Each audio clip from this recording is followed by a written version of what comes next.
యేసు ఆ చిరక పుచ్చుకొని సమాప్తమైనదని చెప్పి తల వంచి ఆత్మను అప్పగించాడు. ఇక్కడ మనము సమాప్తమైనదని అక్కడి వరకే తీసుకున్నాము.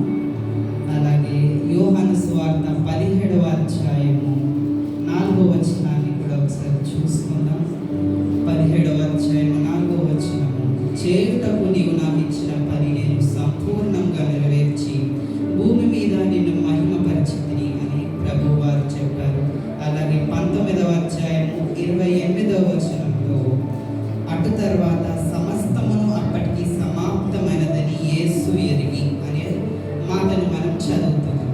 ఇక్కడ 3 సార్లు ప్రభువు సమాప్తము సంపూర్ణము సమాప్తం అని చెప్పారు. 3 సార్లు చెప్పడం ఏంటి? ఒక్కసారి కదా ప్రభు చెప్పాలంటే 3 సార్లు ఒక్కొక్క సందర్భరహితంగా ప్రభు ఆధ్యాత్మికంగా అక్కడున్న శిష్యులకు చెప్తూ ఉన్నాడు. ఇక్కడ 17వ అధ్యాయంలో మొదటిసారిగా ప్రభు చేయుటకు నీవు నాకు ఇచ్చిన ప్రతి పనిని నేను సంపూర్ణం చేశానని చెప్తున్నాడు. ఏం పని ప్రభుకి సంపూర్ణం చేశాడు అని అంటే, యేసుక్రీస్తు వారు వచ్చిన పని ఇక్కడ సువార్తను ప్రకటించడం. ఆ 17వ అధ్యాయంలో ప్రభు వారు విజ్ఞాపన ప్రార్థన చేస్తూ ఉంటాడు. అక్కడ విజ్ఞాపన ప్రార్థన చేస్తున్నప్పుడు ప్రభు వారు చెప్పిన ప్రతి పనిని ఇక్కడి వరకు సంపూర్ణం చేశారు. ఏం సంపూర్ణం చేశాడంటే సువార్త చెప్పడంలో సంపూర్ణం చేశాడు. అదే 19వ అధ్యాయం 28వ వచనము మనము చూసినట్టయితే ప్రవచనాలు నెరవేర్పు జరిగాయని అక్కడ ప్రభు వారు సంపూర్ణము సమాప్తము అయినదని ఎరిగాడు. అంటే అప్పటి వరకు ప్రతి ప్రవచనం ఏ ప్రవక్తనైతే ప్రవచించాడో, ఏ రీతిగా ప్రవచించాడో ఆ ప్రవచనాలన్నీ కూడా ఈ 28వ వచనం వరకు సమాప్తమైనవని యేసు ఎరిగాడు. 5వ మాట పలికాడు. పలికిన తర్వాత 6వ మాట 30వ వచనంలో మనం చూసినట్టు యేసు ఆ చిరక పుచ్చుకొని సమాప్తమైనదని చెప్పాడు. యేసు సమాప్తమైనదని చెప్పాడు. ఏ విషయంలో? దేవుడు తను ఎందుకు ఈ లోకంలో యేసుక్రీస్తు ప్రభువారిని పంపించాడో ఆ పని నిమిత్తము సంపూర్ణం చేశాడని సమాప్తం చేశాడు. ఇప్పుడు మనం ఏదైనా పని తీసుకున్నప్పుడు అది కంప్లీట్ అయ్యే వరకు మనం దాన్ని అది కంప్లీటెడ్ కాలేదని చెప్పము. ఇంకా పెండింగ్ ఉంది, ఇంకా కొంచెము ఉంది, తర్వాత చేస్తాము. ఇప్పుడు యేసుక్రీస్తు ప్రభువారు కూడా మొత్తం కంప్లీట్ చేయకపోతే ఏమనేవారు? తండ్రి ఇదిగో నా శిష్యులకు ఉన్నారు, వారిపైన అప్పచెప్తున్నాను అని అనేవాడు. కానీ ప్రభు ఎందుకు వచ్చాడో అది చేసి వెళ్ళాడు. ఇది చదువుతున్నప్పుడు నాకు అనిపించింది ప్రభు వారు ఒక్కరే కాదు, కానీ ఇక్కడ కూర్చున్న మనందరం కూడా ఒక పని నిమిత్తమే ఈ లోకానికి వచ్చిన వారము. ఈ పని నిమిత్తము దేవుడు మనల్ని లోకానికి పంపించాడు. అందులోనూ క్రైస్తవులుగా మనల్ని ఏర్పరచుకున్నాడు. తన రక్తంలో మనల్ని కడుక్కున్నాడు. హల్లెలూయా, అందరికి చూడాలి. అయితే ఇప్పుడు ఏదన్నా పుస్తకం చదివినా కూడా మనము లాస్ట్ పేజ్లో ఏమని ఉంటుంది? సమాప్తం అని ఉంటుంది. అంటే దాని తర్వాత ఇక ఏం లేదు, చదవద్దు, ఇక అక్కడికి కంప్లీట్ అని ఉంటుంది. మన బైబిల్లో కూడా ప్రకటన గ్రంథంలో చివరి 22వ అధ్యాయంలో ఏమని ఉంటుందో చూసాం ఒకసారి. లాస్ట్ బుక్ లాస్ట్ చాప్టర్ అని అంటారు.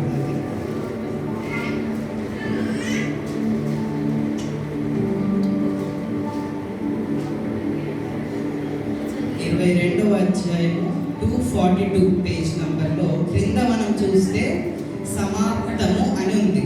ఉందా మీ బైబిల్స్?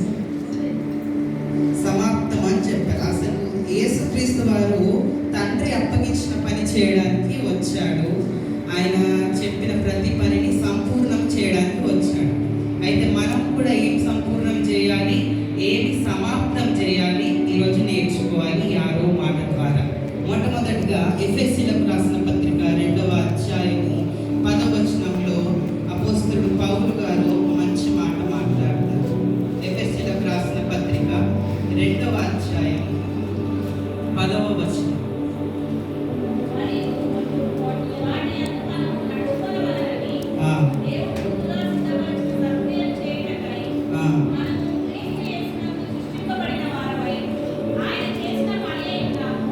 హల్లెలూయా. ఇప్పుడు మనం ఎందుకు సృష్టించబడ్డాం మరియు వాటి యందు మనం నడుచుకోవాలని దేవుడు ముందుగా క్రియలు చేయడానికి మన క్రియలు దేవుని క్రియలై ఉండాలంట. దేవుడు ఎలా తన క్రియలను బయలుపరిచాడు అలాగ మన క్రియలు ఉండాలని ముందుగానే సిద్ధపరిచిన సత్క్రియలను బట్టి మనం ముందుకు మనం సృష్టించబడ్డామని వాక్యం చెబుతుంది. అసలు మన క్రియలు సరిగ్గా లేకపోతే దేవుడు పరలోకాన్ని చేర్చుకుంటాడంటే చేర్చుకోడు.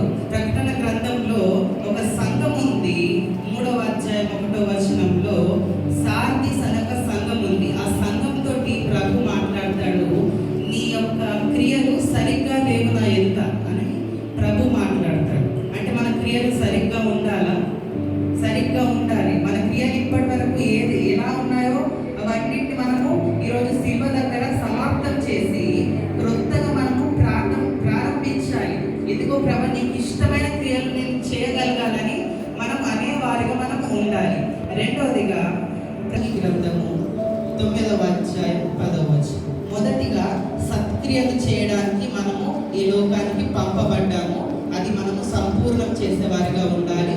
రెండవది ప్రసంగి గ్రంథము 9వ అధ్యాయం 10వ వచనంలో చేయుటకు నీవు నీ చేతికి వచ్చిన ఏ పనైనను నీ శక్తి లోపము లేకుండా చేయము, నీవు పోవు పాతాళమునందు పని అయినను ఉపాయమైనను తెలివైనను జ్ఞానమైనను లేదు.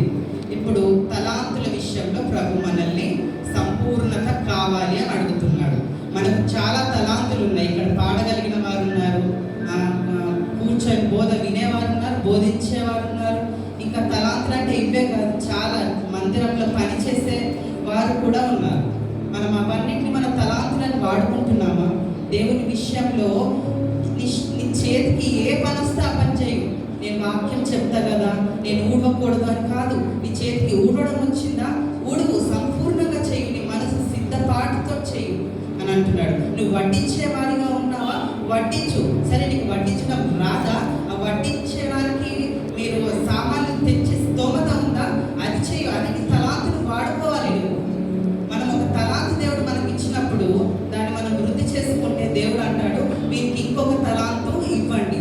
నువ్వు ఇచ్చిన ఒక తలాంతును వాడుకోకపోతే దేవుడు అంటాడు, ఉన్న ఒక తలాంతును తీసి వేరే వారికి ఇచ్చేసేయండి అని అంటాడు. దేవుని మందిరానికి ముందుగా రావడం కూడా ఒక తలాంత్ అంటాడు. హల్లెలూయా. ఎవరైతే దేవుని మందిరానికి ముందుగా వస్తారో దేవుని యొక్క శకైన మహిమ వారి పైన దిగి వస్తుందంట. అందుకే త్వరగా రండి రండి అంటారు పాస్టర్ గారు. మనం అలా మన తలాంతుల విషయంలో సంపూర్ణంగా ఉండాలి. అది ప్రభు మన నుండి అడుగుతున్నాడు. మూడవదిగా రోమియోలకు రాసిన పత్రిక 1వ అధ్యాయం 28వ వచనాన్ని చదువుకుందాం. రోమియోలకు రాసిన పత్రిక 1వ అధ్యాయం 28.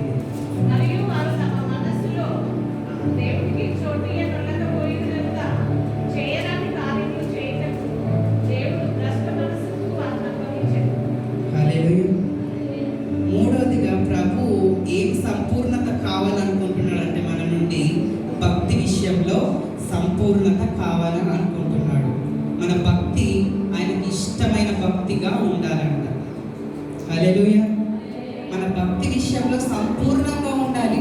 ఒకవేళ మనం భక్తి విషయంలో సంపూర్ణంగా లేకపోతే దేవుడు భ్రష్ట మనస్సుకు అప్పచెప్తాడంట. ఇక ఎన్ని వాక్యాలు విన్నా మీరు, ఎన్ని పాటలు పాడినా కూడా ఇక మీకు ఎక్కదంటారు. అది భ్రష్టత్వం అంట. మనస్సు ఇస్తాడంట మీరు భక్తిలో లేకపోతే, భక్తిలో సంపూర్ణంగా లేకపోతే. భక్తి అంటే ఏంటి? ఆదివారం కనిపిస్తే ఆదివారం కనబడడమా? మన చర్చిలో వీక్లీ ప్రేయర్స్ అవుతూ ఉంటాయి, ఉపవాస ప్రార్థనలు అవుతూ ఉంటాయి. రావాలని తెలవాలి కదా మనందరికీ. వస్తున్నామా? పాస్టర్ గారు సిద్ధపడతా ఉంటారు, ఏ వాక్యం చెప్పాలి. ఏ ఒక్కరి హృదయాలు కూడా బండలాగా ఉండకూడదని సిద్ధపడుతున్నప్పుడు సిద్ధపాటు కలిగి రావాలి కదా మందిరానికి. ఆదివారం కనిపించి ఆదివారం కాదు. అది ఎలాంటి క్రైస్తవులు అంటే అది ఏమంటారు, నామకార్థ క్రైస్తవులు అని అంటారు. లేదంటే మేము ఇంట్లో ప్రార్థన చేసుకుంటున్నాం, మేము ఇంట్లో ప్రేయర్ చేసుకుంటున్నాం అంటారు. కానీ దేవుని వాక్యం చెప్తుంది, మీరు సహవాసంగా కూడా మానొద్దు. అపోస్తలుల కాలంలో వారికి చర్చి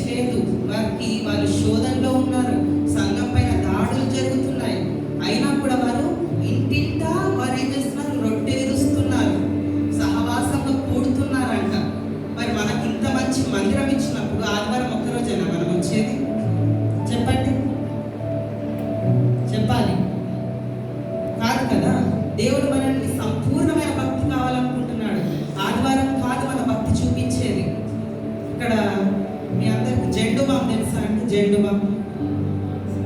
జెండు బాము తలకు రాసుకొని, ఓ జెండు బాము నేను తలకు రాసుకున్నా కాబట్టి నువ్వు మండు మంటవే. మండు అంటే మండుతుందా? ఆటోమేటిక్గా మండుతుందా? ఆటోమేటిక్గా మండుతుంది. దేవుని యొక్క ఆత్మను మనం పొందుకున్నప్పుడు ఒకరు మనకు చెప్పనవసరం లేదు. నువ్వు దేవుని మందిరానికి రావాలి, నువ్వు పరిశుద్ధాత్మతో ఉండాలి, నువ్వు ప్రార్థించాలి, ప్రకటించాలి అని చెప్పనవసరం లేదు. మనం ఏం చేయాలో మనం ఆటోమేటిక్గా మనము చేయాలి. అది మన పని, అది మన కర్తవ్యం అని చేసుకుంటూ వెళ్ళాలి. అది కదా దేవుడు మనల్ని సంపూర్ణత భక్తి చేస్తే మనకు ఆత్మ ఫలాలు వస్తాయి. ఆత్మ ఫలాలతోటి నింపబడినప్పుడు కృపావరాలు అనుకరిస్తాడు. అప్పుడు మనం పెళ్లి కుమార్తెలనే సిద్ధపాటు కలిగి ఉంటాము, అలంకరించబడతాము. తర్వాత మన ప్రియుడైన యేసయ్య వచ్చి, ఇదిగో సంగమా మీరందరూ ఎక్కేసి రండి నా దగ్గరికి అన్నప్పుడు మనమందరం ఎక్కి వెళ్తాము. అది నిజమైన భక్తి జీవితం. ఈరోజు మీరు అలాంటి స్థితిలో ఉన్నారేమో, మీ పరిస్థితులు మీకు అలా ఉన్నాయేమో, ప్రతి వారం రాలేకపోతున్నారేమో, దేవుని యొక్క సహాయం అడగండి. ప్రభువా నీ మందిరాన్ని నేను మానక వెళ్ళాలి, మానక భక్తి జీవితం నాకు దయచే అంటారు. సామెతల గ్రంథం 1:7 యెహోవా యందు భయభక్తులు కలిగి ఉండుట మేలు అని ఉంటుంది. ఒకసారి చదువుతాం అది. యెహోవా యందు భక్తి కలిగి ఉండుట తెలివికి మూలం అంట. మనకు భయం ఎలాగో లేదు, ఎందుకంటే మనం టైంకి రావట్లేదు కాబట్టి భయం ఎలాగో లేదు. కనీసం భక్తిలోనన్నా మనము సంపూర్ణతలో మనం ఉండాలని ప్రభు కోరుతున్నాడు. ఈ యొక్క సంపూర్ణం చేసి మనము దేవునికి ఇచ్చేసేయాలి. అది కదా దేవుడు ఎలాగో తండ్రికి ఇచ్చేసాడో సమాప్తం చేశానని, అలా మనం కూడా మనము ఈ యొక్క తలాంతుల విషయంలోనే కానివ్వండి, మన క్రియల విషయంలోనే కానివ్వండి, మనకున్న ఈ యొక్క భక్తి జీవితంలో కానివ్వండి, ప్రతిదీ మనం సంపూర్ణము చేసి, ఇదిగో ప్రభువా సమస్తము నువ్వు నాకు ఇచ్చిన ఈ యొక్క జీవితకాలం అంతా నీకు మాదిరిగా నీకు నచ్చే విధంగా నేను జీవించి సమాప్తం చేశానని చెప్పి ప్రభువుకి మన యొక్క ఆత్మలను అప్పగించుకోవాలి. అది ఈ 6వ మాట